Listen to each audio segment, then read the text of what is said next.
আসসালামু আলাইকুম বন্ধু বান্ধৱী সকল আশা ৰাখিছো আপোনালোক সকলোৰে ভাল আৰু আপোনালোকৰ দোৱা আশীৰ্বাদত মোকো আল্লাহ তাআলাই ভালে ৰাখিছে মন গলা যে আলু পৰঠা খাবলৈ আৰু শাহুমাক কৈ দিলো শাহুমা সকলোখিনি কৰি দিম মই আৰু আপুনি খালি হেকি দিব তো বাস কাম আৰম্ভ কোৱামতে লাহেকৈ আলু অলপমান বইল কৰিলো বইল কৰি আলুখিনি ধুনিয়াকৈ উলিয়াই ঠাণ্ডা হ'বলৈ দি সেইখিনি বাকলি গুচাই অলপ পিটিকি ললো পিটিকি লৈ তাতে আৰু ধনিয়া গুড়ি নিমখ জিৰা গুড়ি অলপ জলকীয়া গুড়ি অলপমান কেঁচা জলকীয়া ধনিয়া আৰু কেঁচা পিয়াজ আৰু অলপ সামান্য পৰিমাণৰ কেঁচা মিঠাতেল দি পেলাই সেইখিনি অলপমান মাখি ললো আৰু মাখি লৈ হোৱাৰ পিছত হৈ গ'ল আলু পৰাঠাৰ কাৰণে যোনখিনি আলু পিটিকা লাগে সেইখিনি ৰেডি তাৰ পাছতে আকৌ আলু আটাৰ দৈ এটা বনাই ললো গৰম পানী উতলা পানী কৰিলো উতলা পানী কৰি পেলাই ধুনীয়াকৈ আটা অলপ মাখি ললো আটা অলপ মাখি লোৱাৰ পাছত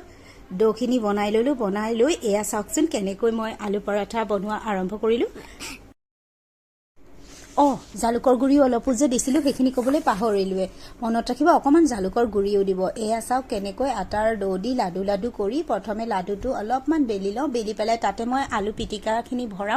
ভৰাই পেলাই সেইখিনি ধুনীয়াকৈ যেনেকৈ আমিতো মমো খাইয়ে থাকো ন তো মমোটো যেনেকৈ বন্ধ কৰে তেনেকৈ বন্ধ কৰিবলৈ চেষ্টা কৰিলো ঝটপট ধুনীয়াকৈ বনাব পৰা আলু পৰাঠা দেই এইটো চাই পেলাই একো নাহাহিব খালি লাইক কৰি কমেন্ট কৰিব ভাল কমেন্ট কৰিব আৰু কিন্তু প্লিজ প্লিজ প্লিজ সাবস্ক্ৰাইব কৰিব নাপাহৰিব আৰু চাই থাককচোন আলু পৰাঠা খাই যে কিমান মজা লাগিছে আৰু আপোনালোকেও মোৰ দৰে বনাই ঘৰত চাবচোন আৰু মোক কমেন্ট কৰি জনাব কেনেকুৱা লাগিছে